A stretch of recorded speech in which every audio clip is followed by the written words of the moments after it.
ပုတ်ပြီးနေတယ်ပုတ်တယ်နော်ဆက်တော့ကလည်းနေရာကြီးတော့ဆက်တော့ဘယ်လိုလဲမနာဘူးဒီ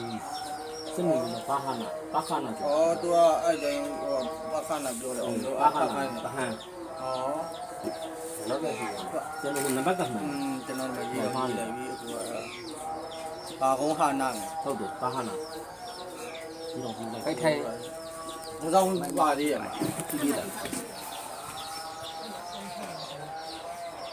နားနော်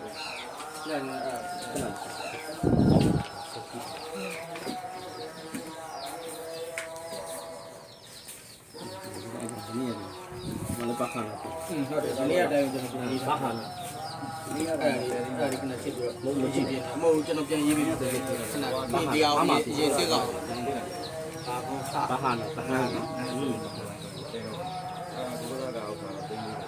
ဟိုဟာဦးကြပြီးတော့ကျွန်တော်ဟိုဟုတ်ကလည်းမှာပါဦးကျော်မိုးလူတော်မိုး